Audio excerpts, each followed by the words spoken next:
Depuis combien d'années l'eurodéputé belge Louis Michel s'est-il invité dans le dossier RD Congo? En est-il déjà sorti ou y est-il toujours présent? Quel impact cette présence a-t-elle eu sur la République démocratique du Congo et sur les Congolais? C'est à cet exercice que s'est livrée Mme Justine Mpoyo Kassavubu le jeudi 6 décembre 2018 devant la presse au Presse Club Bruxelles Europe. Pourquoi cette sortie médiatique? Tout est parti d'une conférence qui avait eu lieu au Parlement européen le 22 novembre 2018, durant laquelle le défenseur des droits de l'homme Paul Sapou avait pris à partie l'homme d'État belge Louis Michel. Celui-ci bataillait devant les parlementaires européens pour la levée des sanctions de l'Union européenne contre Ramazani Chadari, le dauphin de Joseph Kabila pour la présidentielle du 23 décembre 2018. Cette vidéo est devenue virale et a choqué des millions de Congolais à travers le monde. Parmi ces personnes, Mme Justine Mpoyo Kassavubu.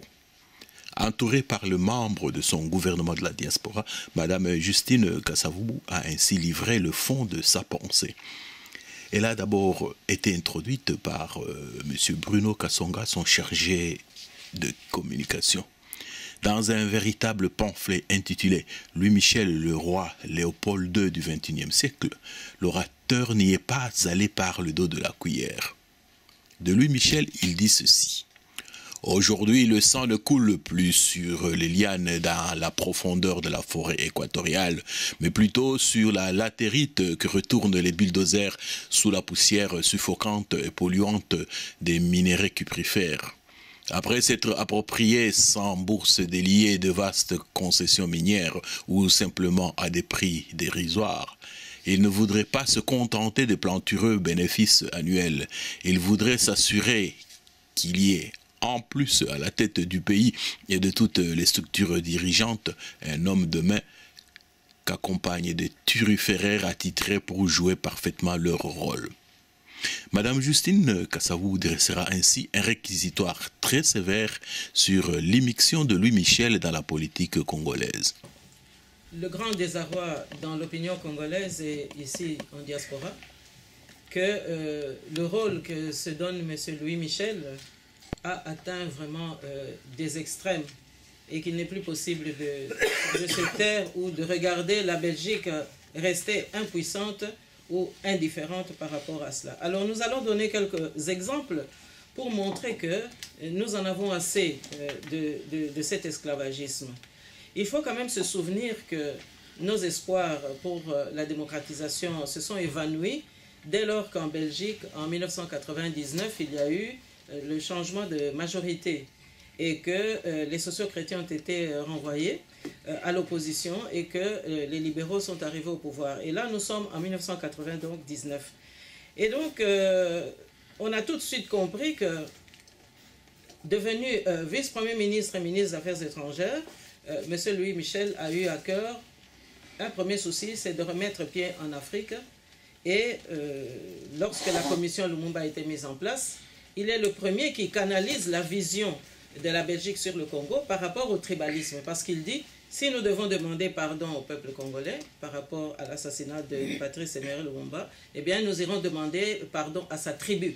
Et donc le Congo, dans le regard de celui qui fut vice-premier ministre et ministre des Affaires étrangères, n'était pas un État, mais une succession, une addition de chefferies, de tribus, parce que les hommes qui les ont dirigés ou qui vont les diriger, eh bien, doivent être pris en compte par rapport à la dimension tribale. Et donc, c'est déjà une orientation qui avait été mise en place par M. Louis Michel. Et lorsqu'il y a l'assassinat de Laurent Désiré Kabila, eh bien, qui est-ce qui se trouve aux avant-postes pour annoncer la nouvelle? C'est encore M. Louis Michel qui est au cœur de l'actualité pour annoncer Urbi et Orbi que Laurent Désiré Kabila est mort. On se demande par quel truchement il a eu ces informations et par quel miracle il a pu se trouver au cœur de cet événement qui, à première vue, donnait plutôt l'impression d'être une révolution entre les occupants qui ont accompagné Laurent Désiré Kabila, à savoir les Rwandais et les Ougandais, et la gouvernance qu'entendait mener M. Laurent Désiré Kabila. Alors, on a pu ensuite constater qu'il y a eu Sun City. les accords de Sun City. Et là encore, nous avons vu M. Louis Michel être aux avant-postes pour plaider que les belligérants ne soient pas envoyés en prison, comme on fera souffrir Jean-Pierre Bemba un peu plus tard, mais qu'ils deviennent eux aussi des gouvernants et que le gouvernement légal de Kinshasa soit mis sur le même pied d'égalité que les seigneurs de guerre. Eh bien, il a été aussi aux avant-postes pour plaider cette inéquation-là, cette irrégularité institutionnelle-là. Et donc, nous avons eu le 1+4. Mais le 1+4, c'était pour consacrer Kabila Kanambe, l'homme que Kagame, l'ami de Louis Michel, a présenté à l'opinion internationale comme étant celui qui peut assurer donc la pérennité de l'État congolais. Et qui avons-nous vu dans les médias et dans l'opinion sortir du bois pour réclamer le soutien à Kabila Kanambe? C'est encore M. Louis Michel qui a dit, voilà, Kabila, c'est l'espoir du peuple congolais. Donc, en lieu et place des hommes politiques que nous sommes, eh bien, il a constaté que, et considéré que Kabila Kanambe était l'espoir. Et il a mis toute une batterie en marche pour que cette démarche et cette reconnaissance prennent de l'ampleur. Nous avons vu Kabila Kanambe venir en Belgique, être reçu au Sénat, un privilège qui n'a même pas été accordé à des nationalistes authentiques, mais qu'on a accordé à Kabila Kanambe. Ensuite, il y a eu la tentative de la constitution de la République démocratique du Congo qui a été phagocytée à Liège. Et nous avons encore vu M. Louis Michel derrière plaider pour que cette constitution tout à fait conflictogène puisse prendre corps dans notre pays.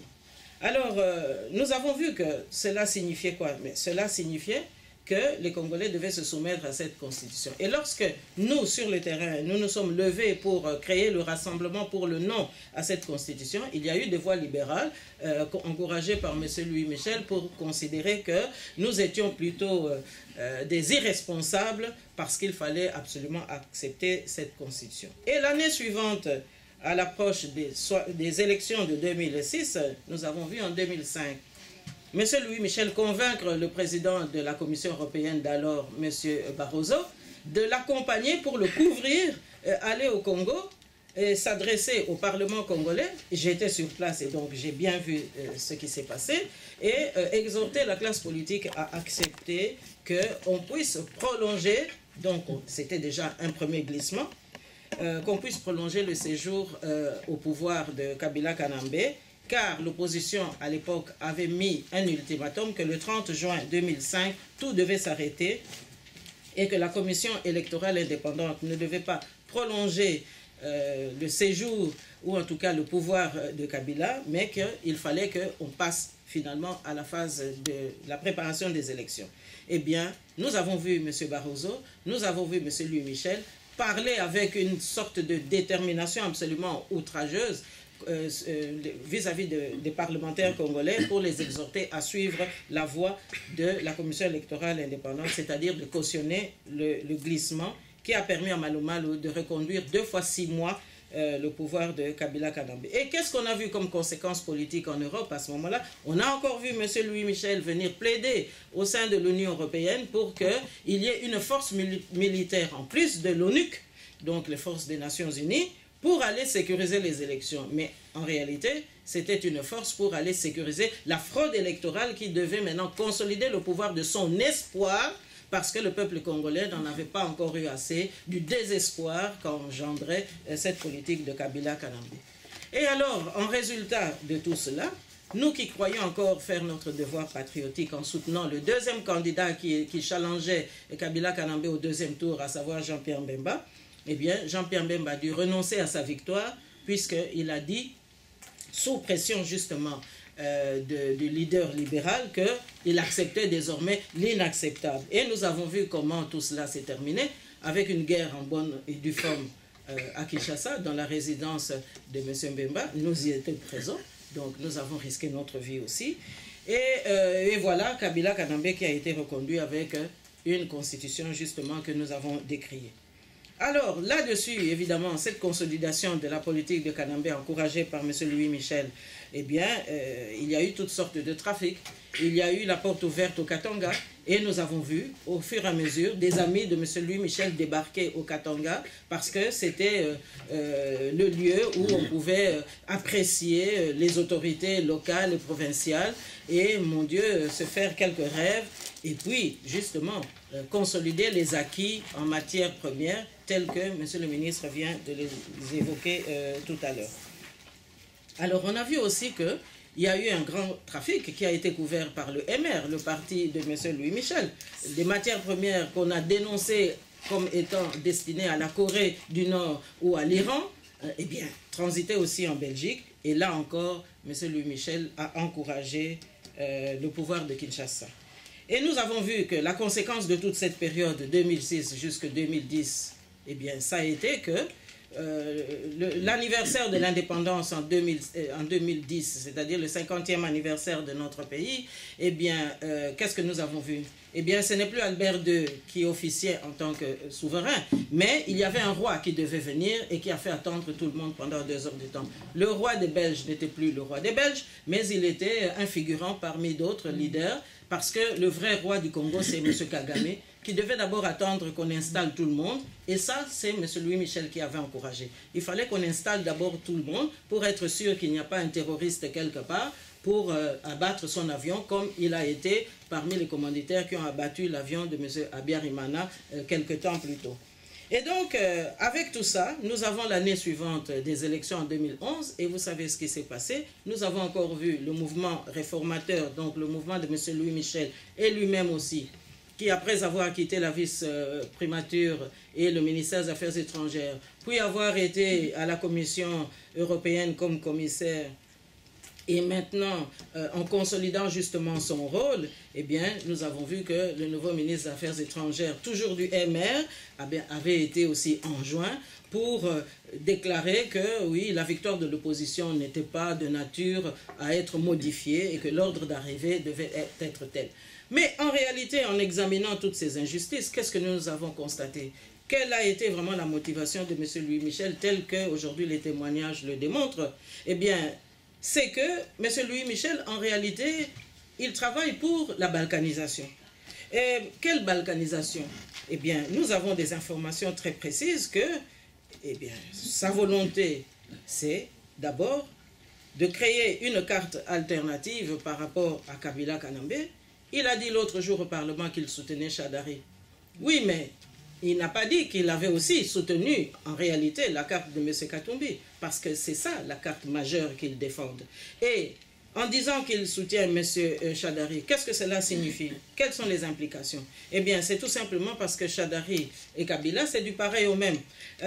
Vous mettez M. Chadari, mais ça voudrait dire aussi qu'on a levé les sanctions. Or, M. Chadari est quand même co-responsable des massacres qui ont été commis récemment au Kasaï, Kamwina Sampou, tout le monde sait, la désolation, les fonctionnaires de l'ONU, mais encore d'autres massacres, puisque c'était un titulaire aussi de l'intérieur dans notre pays. Alors, à partir du moment où on soutient Chadari, mais ça veut dire qu'on soutient la carte qui sous-tend cette candidature-là. Et quelle est cette candidature? Qu'est-ce qu'elle révèle? Mais elle révèle tout simplement que les acquis de Genval 1 et de Genval 2, qu'on a voulu que ce soit à Genève, mais en réalité Genève c'est Genval 2, eh bien c'est tout simplement consolider la dictature, mettre M. Chadari, et alors M. Chadari, si jamais ces élections devaient avoir lieu dans ce calcul-là, eh bien ça voudrait dire que M. Chadari demain pourra prétexter toutes sortes d'excuses, et alors son mentor, M. Kanambe, qui deviendrait maintenant président du Sénat, eh bien, de facto, ils allaient maintenant ressusciter la vieille constitution pour dire, mais oui, le président du Sénat peut devenir de nouveau chef de l'État. Et on est reparti pour la même situation. Et donc ça, c'est ce que M. Louis Michel défend. Donc quand il se permet devant un représentant congolais des droits de l'homme dire qu'il défend Chadari, en réalité, il défend la carte qu'il a toujours défendue, c'est-à-dire celle qui part de 1+4 avec Kabila Kanambe et qu'il voudrait pérenniser aujourd'hui. Alors, comment est-ce qu'il s'y est pris pour qu'il ait l'audace d'aller à l'Union européenne dire ce qu'il a dit il y a quelques jours? Mais c'est tout simplement parce qu'il y a une quinzaine d'années, lorsque les libéraux sont arrivés au pouvoir, eh bien, on a bien senti que tout dépendait de M. Louis Michel. et que M. Louis Michel a même dispatché parfois du personnel politique auprès des dirigeants congolais, et je suis bien placé pour savoir, un ancien directeur de cabinet de M. Kabila Kanambe m'avait bien dit un jour, mais madame, s'il y a un problème ici, vous avez un problème, c'est plutôt à Bruxelles qu'il faut retourner, parce que si vous contactez M. Louis Michel, lui, il va téléphoner directement à Kabila Kanambe, et bon an, mal an, le problème administratif peut être résolu. Et donc, j'étais ramené de nouveau à Bruxelles pour essayer de vérifier si cela était vrai. Et j'ai dû constater qu'effectivement, il y avait un téléphone rouge entre le ministère qu'il occupait à l'époque et la présidence de notre pays. Alors, à partir de là, nous avons vu que de fonction en fonction, c'est toujours le Congo qui a préoccupé M. Louis Michel, aux dépens et au détriment des droits de l'homme que nous avons pu décrier pendant toutes ces années.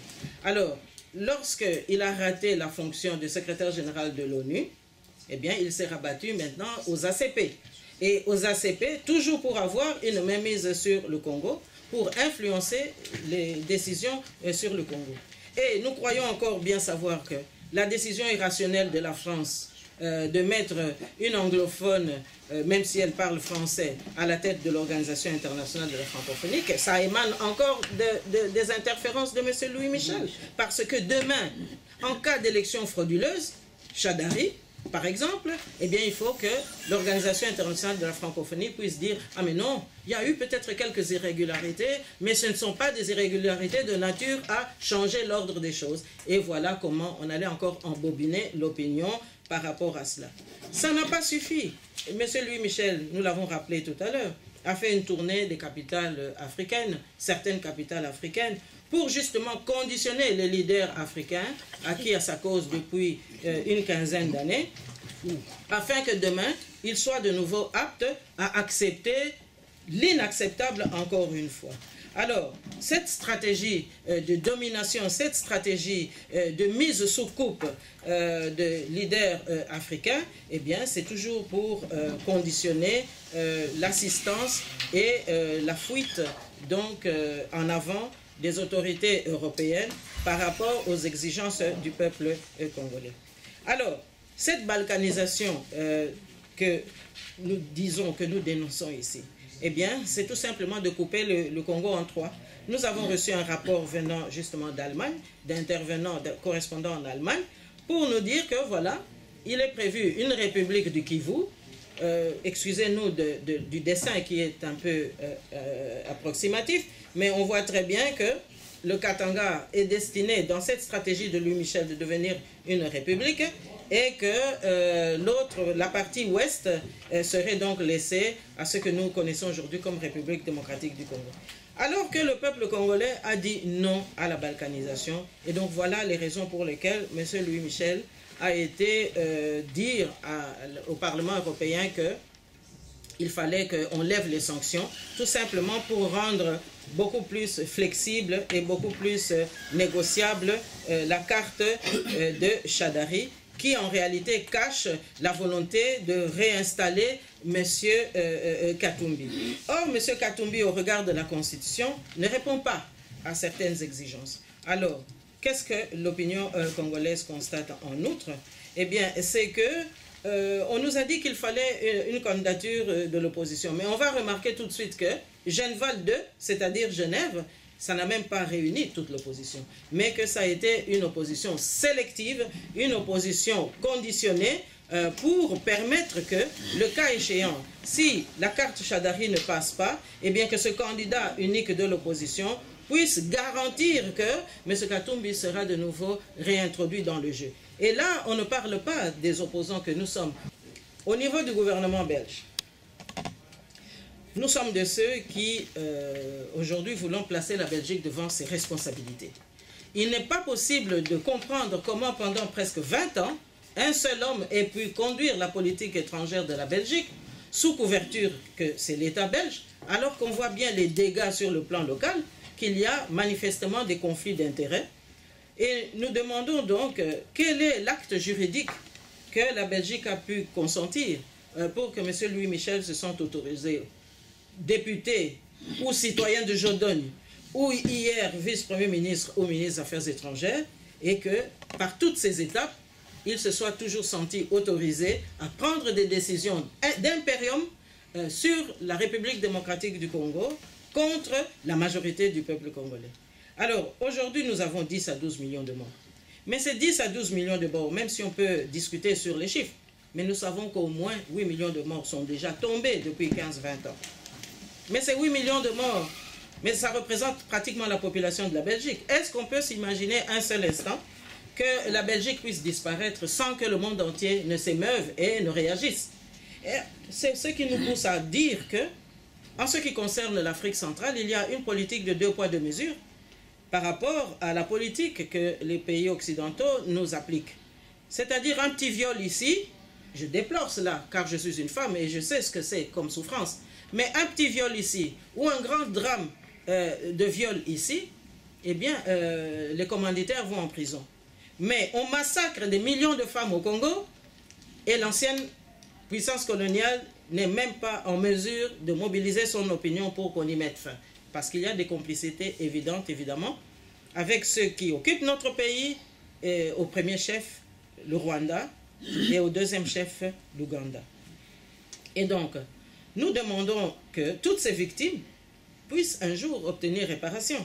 Et en plaçant la Belgique devant ses responsabilités, c'est tout simplement parce que nous considérons que M. Louis Michel ne s'est jamais caché de son rôle, ne s'est jamais caché qu'il est européen, qu'il est une personnalité qui compte dans son pays.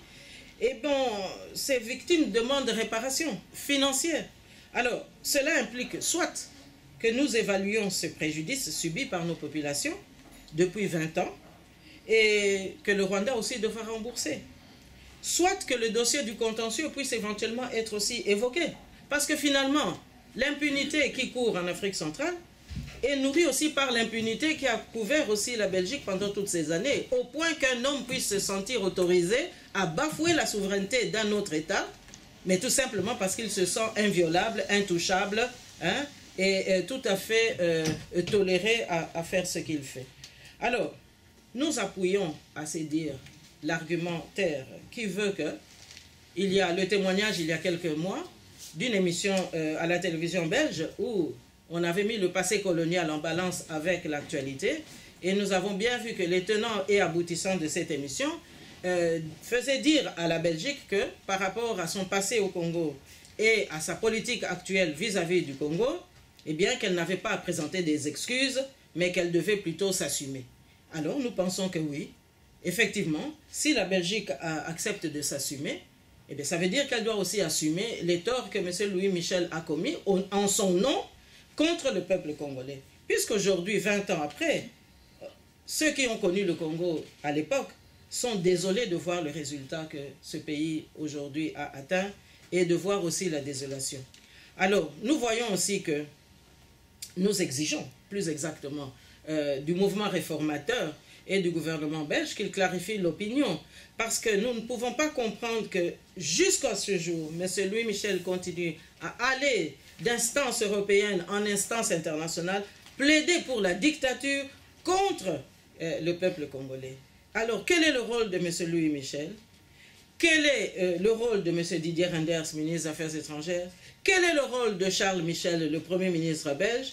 Et puis finalement, quel est le rôle des partis partenaires du mouvement réformateur au sein de la gouvernance belge? Nous devons quand même les savoir, parce que nous savons très bien que les nationalistes ont toujours eu la vie difficile, et que dans cette politique qui veut toujours éloigner les fils authentiques de ce pays au profit des gens qui n'ont rien à voir avec notre nationalité, parce que finalement, il faut le dire, hein, et la crise gouvernementale belge nous rappelle que les phénomènes identitaires sont quand même des phénomènes dont il faut tenir compte. Alors, nous demandons donc que le gouvernement belge, au regard de toutes ces interrogations, prenne la décision de cesser que M. Louis Michel soit tout le temps jugé parti, mais qu'on puisse aussi suspendre sa participation qui est totalement nocive par rapport au développement de notre pays. Alors, les Congolais sont convaincus aujourd'hui qu'il y a des intérêts privés qui entrent en ligne de compte et qui ne répondent ni de l'État belge, mais alors à ce moment-là, l'État belge doit se prononcer, ni des peuples belges. Et à ce moment-là, nous pensons aussi que les élections à venir ici en Belgique constitue une plateforme intéressante pour que tous les Belges d'origine congolaise puissent poser les vrais problèmes pour qu'enfin l'immigration diminue et que nous puissions rentrer chez nous. Alors, à l'Union européenne, nous avons aussi des exigences. Il faudrait qu'elle clarifie si les intérêts que défend M. Louis Michel au Congo en son nom sont vraiment des intérêts que l'Union européenne cautionne. Et je crois que les Congolais aujourd'hui ont suffisamment d'informations pour étayer justement la gouvernance de l'Union européenne pour faire une démonstration de ce que M. Louis Michel défend comme intérêt et de ce que nous croyons comme étant des intérêts d'État. Alors nous demandons aussi qu'il y ait une contre-expertise systématique face aux argumentaires que M. Louis Michel présente chaque fois qu'il a prétendu défendre une certaine vision de l'Afrique parce que les Belges ont une expertise en la matière. Mais je pense que si cette expertise avait vraiment été mise à contribution pour le bien de l'humanité, lui qui prétend défendre un certain humanisme aussi, je crois que le Congo ne se trouverait pas dans cette situation. Alors, nous pensons aussi qu'il est bon de rappeler ici à l'Union européenne que le Congo est un pays sous occupation. Nous savons très bien que errare humanum est. On peut avoir soutenu le Rwanda parce qu'on ne savait pas. Mais à partir du moment où on est informé que c'est le Rwanda le grand instigateur de tous ces massacres qu'il y a à l'Est, dont le docteur Mukwege reçoit un prix dans quelques jours, et qui ne nous suffisent pas d'ailleurs, parce que donner un prix à un homme qui essaye de soulager la misère humaine, mais ce n'est pas ça qui empêche cette misère humaine. Et donc à partir du moment où on est au courant que le Rwanda pille nos richesses, évidemment, chacun touche sa commission au passage, mais nous pensons qu'à partir du moment où on est informé de cette situation, il y a lieu de prendre des décisions en conséquence. Donc, le Congo sous occupation militaire, occupation institutionnelle, infiltration sociologique. Alors, on se demande, dans un tel contexte, comment est-ce que des institutions aussi respectables que l'Union européenne peuvent plaider pour que nous allions à des élections? Je crois qu'ici, pendant la Deuxième Guerre mondiale, lorsqu'il y avait l'occupation nazie, on n'a pas demandé aux pays occupés qu'ils aillent aux élections. Ils ont d'abord cherché leur libération, quitte à avoir le secours des États-Unis, et ensuite se réorganiser pour aller vers un avenir meilleur. Mais ici, deux poids, deux mesures encore, on voudrait imposer au peuple congolais d'aller dans des élections où manifestement les Congolais n'ont pas voix au chapitre, mais que c'est plutôt l'occupation de cette politique de balkanisation que nous venons d'énoncer ici. Alors enfin, nous pensons pouvoir interpeller le mouvement réformateur, dont les femmes qui illustrent justement le dynamisme de ce parti sont restées silencieuses face au drame des femmes congolaises pendant toutes ces années. Alors nous demandons finalement aussi au Parlement européen, notamment le Parti populaire européen que M. Louis Michel fréquente, eh bien que ce Parti populaire européen puisse quand même répondre au peuple congolais. Parce qu'on ne peut pas comprendre qu'un seul homme puisse s'arroger un lobbying qui affecte la vie de millions de Congolais. Alors, maintenant, nous pensons aussi que les Nations Unies ont à recevoir un message de notre part. Et je crois que c'est de rappeler que cette occupation rwandaise, ougandaise, burundaise, eh bien, on doit pouvoir y mettre fin. Et je pense que si les Nations Unies ont encore une fierté, une dignité à sauvegarder, c'est de démontrer que ces Nations Unies tiennent compte de la misère du peuple congolais et que bientôt, ces Nations Unies pourront alors mettre leurs efforts pour que cette occupation rwando-ougandaise puisse prendre fin. Et nous pensons aussi qu'il est de notre devoir de demander aux Nations Unies de ne plus cautionner des rencontres qui doivent traiter des questions du Congo avec des Congolais en dehors de notre pays. Parce que c'est là aussi que les infiltrations s'opèrent, c'est là aussi que des dictats se font, et c'est là aussi que des hommes comme Louis Michel peuvent encore tirer des ficelles dans les coulisses. Et enfin, nous pensons qu'il est bon maintenant que nous puissions interroger les Nations Unies. Quel sera le rôle du représentant belge demain au Conseil national de sécurité, au Conseil de sécurité aux Nations Unies, puisque nous savons bien qu'à partir du 1er janvier 2019, eh bien, le mouvement réformateur aura un représentant.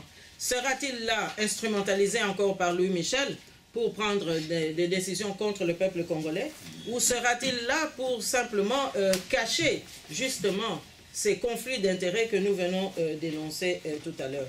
Et donc là, nous ne sommes pas sortis encore de nos difficultés, mais nous croyons que lorsque les difficultés, on peut les diagnostiquer, c'est déjà un début de la solution. Alors enfin, nous pensons que le message qui doit être donné à la Belgique, c'est que nous avons identifié, nous, comme République démocratique du Congo en diaspora, que le problème du Congo se trouve au cœur ici de la Belgique et que le mouvement réformateur en est l'artisan. Et nous croyons que si la Belgique veut sauvegarder les relations entre les deux peuples, ce que nous appelons de tous nos voeux, et ce que nous n'avons jamais cessé de défendre, eh bien il est grand temps qu'on puisse stopper les extraits et les excès plutôt de M. Louis Michel, parce que nous croyons que maintenant c'est contre la Belgique que tout ce comportement est en train de donner comme leçon et comme conséquence.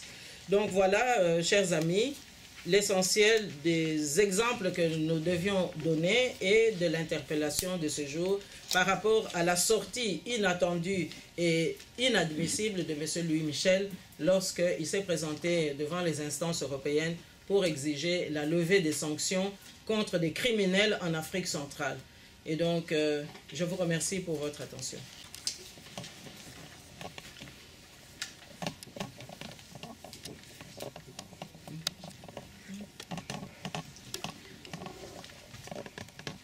Chers amis, s'il y a quelqu'un qui a une ou deux questions, il peut poser. On peut commencer par...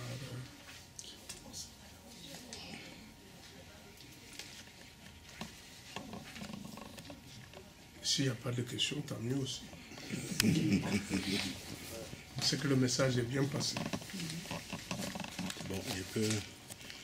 Cheikh Fita pour Info en ligne de Congolais de Belgique, une première question. Est-ce que par rapport à tout ce que vous avez fait comme déclaration, est-ce qu'il y a un document officiel? Si oui, et à envoyer à qui? Mais écoutez, oui, nous avons entrepris des démarches pour rencontrer ici et là des instances de droit pour que nous puissions effectivement passer ce message. Et donc, je pense que nous pouvons quand même vous faire comprendre que il y a toujours une discrétion en amont, quitte à ce que vous puissiez avoir des précisions en aval le moment venu. Micro du pasteur MPB TV. Pourquoi pas un mouvement des Gilets jaunes congolais pour stopper Louis Michel? Ah ben je pense que, merci, la question m'est adressée je pense directement. Je pense que oui, c'est une vue, c'est plus qu'une vue d'esprit, c'est vraiment une réalité. Mais vous avez quand même pu apprendre que la base de la diaspora a pris des initiatives dans les jours qui viennent pour justement s'exprimer dans ce sens-là. Et je crois que nous devons encourager justement ce mouvement, nous devons encourager cette détermination, mais nous devons aussi rencontrer ceux qui prétendent être les amis de M. Louis Michel. Il a quelques amis en Flandre. Et donc, je crois qu'il y a des hommes raisonnables en Flandre que nous pouvons aussi saisir. Mais c'est quand même triste que, presque 60 ans après notre indépendance, que la plus grande plaie de notre pays soit encore causée par la Belgique. Ça montre qu'il y a aussi en Belgique des hommes qui n'ont pas tiré de leçons du passé, qui ne se rendent même pas compte que nous vivons dans un monde globalisé et que dans ce monde globalisé, l'intérêt de tous, c'est quand même qu'il y ait un minimum de paix dans chaque pays, puisque le Congo n'a jamais refusé une bonne collaboration loyale avec ses partenaires traditionnels. Mais le traitement qui a été infligé au peuple congolais, et notamment avec le comportement de M. Louis Michel, dont l'arrogance aussi parfois dépasse aussi certains excès d'ordre juridique, eh bien, ce comportement qui a été infligé au peuple congolais, c'est une profonde injustice. Et c'est comme si on légalisait finalement les abus de Léopold II, parce que vous avez eu l'intelligence de rappeler tous ces éléments-là. Eh bien, nous pensons que la Belgique a aussi un travail, un acte de contrition à accomplir en son sein. Parce que vous aurez quand même aussi appris que ce fameux musée royal d'Afrique centrale qui va réouvrir ses portes dans quelques jours avec soi-disant une reconceptualisation des acquis de la colonisation, notamment tout ce qui peut définir notre identité en tant que Bantou, en tant que peuple noir, eh bien, ça pose encore quelques réminiscences, quelques difficultés, quelques problèmes, puisque Sa Majesté le roi des Belges n'assistera pas à cette inauguration, puisqu'il y a encore des voix qui s'élèvent pour dire oui, mais attention, il ne faudra pas qu'on efface quand même les crimes qui ont été commis sous Léopold II. Et donc on peut comprendre que le souverain actuel se sente un peu pris aux entournures pour y assister. Mais ça montre bien que du côté de la Belgique aussi, il y a un effort à faire, qu'on a toujours refusé de faire, parce qu'évidemment, il s'est imposé quelque part, il s'est infiltré une sorte de racisme d'État dont M. Louis Michel aujourd'hui est le représentant.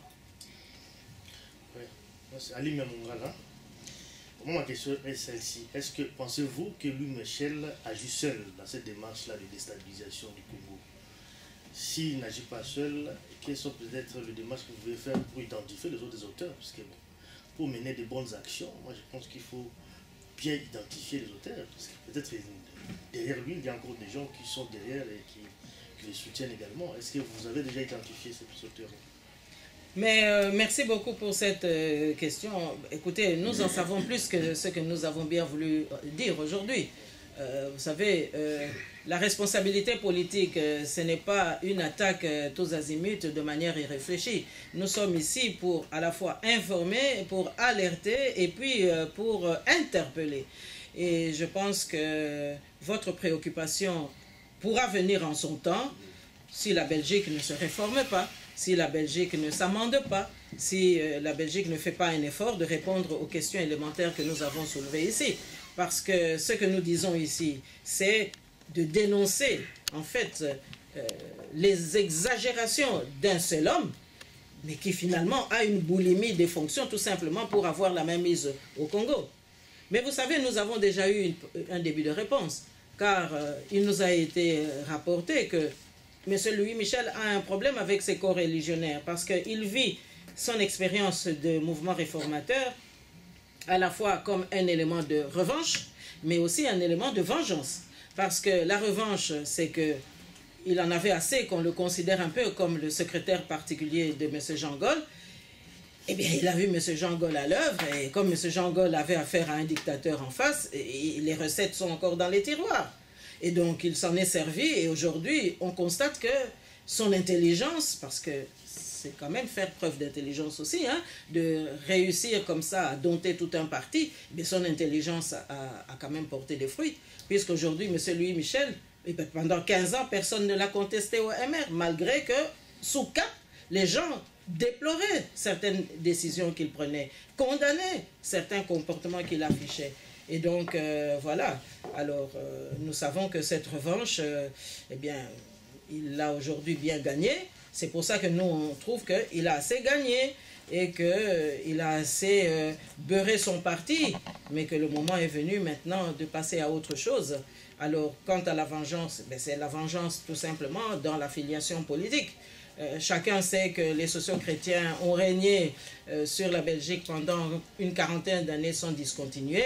Eh bien, je crois que de 1999 à 2018, les 40 ans ne sont pas encore accomplis. Donc j'ai l'impression que M. Louis Michel se dit que son parti doit encore rester au pouvoir. Et si c'est grâce au magot que le Congo peut lui donner dans un cadre de dictature, eh bien, autant y aller parce que ça lui permet alors de garder la mainmise. Et nous pensons même que le réaménagement de l'échiquier politique en termes de génération politique n'est pas étranger à cette politique-là. Parce que vous aurez vu que cette politique-là a eu un effet de miroir. C'est-à-dire qu'un Kabila, qui n'est pas le fils de Laurent Désiré Kabila, mais on le présente comme le fils de... Et il a le droit de venir au Sénat pour être complètement sacralisé, eh bien, il aura en face de lui aussi le fils de Louis Michel. Et alors, on est reparti, on refile les recettes à la génération suivante, mais alors que derrière, eh bien, ce sont toujours inspecteurs gadgets. Hein? Pour ceux qui ne connaissent pas Inspecteur Gadget, eh bien, c'est ce personnage qui, dans les dessins animés, eh bien, sous la couverture d'un manteau bien distingué, eh bien, cache un bras très très long et le moment venu, il peut agripper. Et donc, nous savons bien que derrière Charles Michel, il y a des inspecteurs gadgets C'est la raison pour laquelle nous sommes encore là aujourd'hui en train de parler du Congo dans des termes de la tragédie que nous vivons. Parce que finalement, nous sommes ici contre notre gré. Moi, j'aimerais quand même qu'on comprenne cela. Nous ne demandons pas à vieillir ici. Mais c'est comme si d'un côté, on force la dictature pour obliger les nationalistes à rester à l'extérieur. On choisit une classe politique incompétente que même l'Église catholique a qualifiée de médiocre. Mais on se sent à l'aise avec cela. Et on se sent mal à l'aise avec ceux qui ont été dans les mêmes bancs de l'université que vous-même. Donc, c'est pour dire qu'il y a un problème de concept ici en Belgique. Et moi, j'ose espérer que notre message d'aujourd'hui sera compris, non pas comme une attaque, mais comme une souveraineté de la République démocratique du Congo qui s'exprime à travers des abus injustes, comme si ce peuple n'avait pas assez souffert de toutes ces injustices et de toutes ces brimades que nous connaissons aujourd'hui. Et je veux le dire ici, nous sommes un pays sous occupation. C'est Kagame qui a été adoubé par les libéraux et qui continue à l'être au point qu'ils ont bousculé l'échiquier international pour qu'à l'OIF nous soyons asphyxiés, à l'Union africaine nous sommes asphyxiés, à la SADC on veut aller corrompre, et puis toutes ces autres institutions où finalement le Congo authentique n'aura pas voix au chapitre. Mais c'est cela que nous condamnons. Donc voilà, ça c'est le mot que je pouvais donner à votre question. Je peux ajouter une question. Pour moi, c'est fait que Paul Sapou, responsable du droit de l'homme, a posé un acte de bravoure, considéré presque comme un héros dans la diaspora congolaise, mais on voit aucun homme politique, à part vous aujourd'hui, aucun homme politique qui fait campagne au Congo, profiter de l'occasion pour dénoncer ce qui fait le Michel, ou aucun candidat. Donc on voit personne. Mais écoutez, moi je pense que la réponse elle est claire, nous l'avons eue sous nos yeux. Je vous ai dit tout à l'heure que à chaque fois que le peuple congolais veut s'exprimer, j'ai parlé de la Constitution, j'ai parlé des élections, et bien à chaque fois il y a un élément qui vient obstruer la marche de la libération. Alors, pourquoi est-ce qu'aucun homme politique ne se lève? Mais tout simplement parce que, je vous ai dit, ça fait quand même 20 ans que M. Louis Michel est dans le circuit. Et ça fait autant d'années qu'il s'est créé aussi une clientèle politique au Congo. Je vous ai dit qu'il a dispatché de temps à autre des hommes politiques autour de Kabila Kanambe. Je vous ai cité l'exemple d'un ancien directeur de cabinet de Kabila qui m'a dit « Madame, quand vous venez ici, comme vous êtes toujours congolaise, résoudre des problèmes d'ordre national, il faut aller en Belgique, retourner en Belgique parce que c'est M. Louis Michel qu'il faut contacter. Il va contacter, à son tour, il va téléphoner à M. Kanambe. Et donc, c'est pour vous dire que il s'est comporté en gouverneur général du Congo pendant toutes ces années. Il s'est comporté en homme fort. Il s'est comporté aussi en Léopold II du 21e siècle, parce que pour lui, nous ne sommes pas un pays indépendant, nous ne sommes pas des personnalités politiques, nous sommes simplement des chefs de tribus. Hein, et que, mon Dieu, c'est très facile de diviser, de monter une tribu contre l'autre. Il suffit de voir quelle est la rhétorique qui gangrène un peu les relations politiques aujourd'hui dans notre pays, alors qu'on était censé nous dire que nous allons vers des élections. Donc c'est bien pour vous dire que ce despotisme que dénoncent certains libéraux d'ailleurs en coulisses, eh bien c'est un despotisme qui s'est nourri justement de cette omnipotence que M. Louis Michel a eue, dans sa revanche, justement, de la position de Parsec qu'il a eue, Parsec, c'est-à-dire du secrétaire particulier de M. Jangol, et qu'il avait envie maintenant de conjurer. Donc, c'est pour vous dire que il y a eu de la corruption en amont, d'après tous les éléments que nous avons réunis. Je répète encore une fois que ce n'est pas Justine qui vient raconter ici des histoires, mais c'est une responsable politique, une présidente de la diaspora qui a reçu toutes les informations utiles pour venir ici en faire état. Et donc, M. Louis Michel sait très bien qu'il y a eu de la corruption en amont. Il sait aussi qu'il y a eu de la corruption en aval. Et que c'est cette clientèle-là. Je vous cite un exemple. Comment expliquer que depuis Sun City, ce sont toujours les mêmes qui tournent en rond? On ne convoque pas toute la classe politique. Est-ce que vous pouvez me l'expliquer, hein?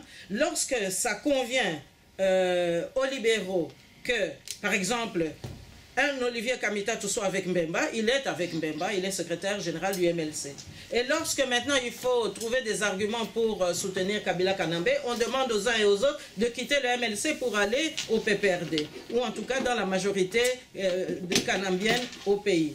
Et lorsque les choses doivent évoluer, on demande à un ancien gouverneur du Katanga et les précédents de quitter le PPRD pour venir être des opposants. Et vous aurez constaté que même la presse belge ne parle plus de la lutte que nous menons, ne parle plus de la légitimité historique que nous représentons. Mais non, Katumbi est devenu l'opposant historique. Et même TV5 est assujetti à cette rhétorique-là. Et donc c'est vraiment par bravoure aussi que nous avons de temps en temps l'occasion de parler. Parce que tout simplement, à un moment donné, la vérité est nécessaire. Et nous sommes une voix de cette vérité-là. Et donc, comment expliquer que à la RTBF, par exemple, Étienne Tshisekedi meurt, il n'y a aucun opposant authentique qui est appelé pour apporter un témoignage. Mais on va chercher les témoignages des gens qui ne l'ont pas connu, qui l'ont combattu pendant que nous, on était à ses côtés. Voyez-vous? Donc, il y a une manipulation dont M. Louis Michel a été vraiment aussi un des artisans. Et je regrette qu'aujourd'hui, on soit obligé de parler de lui comme ça. Parce que j'ai vu qu'il est aussi capable parfois de sourire, mais il a été intraitable vis-à-vis du peuple congolais. Alors, est-ce que c'est la soif seulement d'argent, la soif de cette revanche qui peut justifier cela? Ou bien est-ce que c'est aussi l'irresponsabilité de la classe politique belge, qui a peut-être aussi bouffé au passage, excusez-moi l'expression, hein? Parce qu'à un moment donné, quand les pillages arrivent, eh bien, et qu'à Anvers, on peut liquider tel ou tel petit colis, il y a peut-être des amis qu'on doit aussi satisfaire. Bon, c'est un jeu qu'on peut comprendre à un moment donné, mais lorsqu'il y a des excès, à mon avis, des hommes responsables doivent pouvoir se mettre debout et réagir. Et moi, j'aimerais qu'on comprenne quand même que le Congo a toujours été l'ami du peuple belge. Et nos parents sont venus ici à la table ronde pour se battre, non pas contre les Belges, mais pour accepter que les Belges comprennent que nous pouvons désormais travailler ensemble dans une collaboration loyale. Mais je dois constater aujourd'hui que c'est la Belgique, sous la gouvernance du MR d'aujourd'hui, qui a rompu ce contrat. Parce qu'aujourd'hui, le jeu est inégal. Le Congo n'est plus un pays indépendant comme le roi Baudouin l'avait souligné le 30 juin 1960. Le Congo est un pays occupé. Et comment expliquer que la Belgique soit à l'aise dans cette situation? Elle devait être aux avant-postes de ceux qui contestent la situation injuste dans laquelle nous nous trouvons. Eh bien non, la Belgique est à l'aise avec ça. Et il n'y a personne pour contester les ardeurs de M. Louis Michel par rapport au soutien à des régimes sanguinaires. Et j'aimerais aussi ici qu'on puisse souligner que nos parents ne sont pas morts pour rien. Alors j'aimerais bien qu'on retienne qu'on banalise aussi leur capital et l'héritage qu'ils nous ont laissé. Parce qu'on voudrait maintenant brouiller les pistes pour faciliter la balkanisation. Eh bien, la balkanisation ne se fera pas. Parce qu'il y a eu un engagement de la Belgique le 30 juin 60. Et je crois que jusqu'à la preuve du contraire, il n'y a eu ni une deuxième conférence de Berlin pour changer les frontières. Et il n'y a pas eu une remise en cause de la relation normale entre les deux pays. Mais alors, je pense que, puisque la Belgique sommeille, puisque la classe politique est condescendante par rapport à ses abus, eh bien, il est de notre devoir de défendre notre peuple. Et il est de notre devoir aussi d'interpeller les nôtres. Mais il est aussi de notre devoir demain de mettre aussi des critères très précis pour que la classe politique ne soit pas polluée par des incompétents. Il y a de la place au Congo pour tout le monde. Ceux qui doivent faire des affaires, qu'ils aillent aux affaires économiques, commerciales, comme ils l'ont toujours fait. Mais il n'est pas question que des gens non qualifiés, des gens qui ne sont pas congolais, viennent prétendre à des fonctions régaliennes qu'on nous refuse ici en Belgique, bien que nous ayons vécu ici des années, tout simplement parce que c'est normal. On ne peut pas être Premier ministre belge si on est congolais. Moi, je pense que, toute modestie gardée, il y a des Congolais parmi nous qui pourraient très bien être Premier ministre de la Belgique. On connaît quand même bien ce pays. Mais ce ne sera pas possible parce que la Constitution belge ne le permet pas. Et ce n'est pas une injustice, c'est un devoir de souveraineté. Et donc notre souveraineté, c'est aussi d'exiger que celui qui n'est pas congolais n'a pas à camper la fonction de président de la République. Celui qui n'est pas congolais et qui est un homme d'affaires, qu'il reste à faire des affaires. Hein? Et alors là, on lui trouvera un titre de séjour conforme à ses activités. Donc c'est ça, je crois, qu'il faut retenir. Je crois que nous sommes...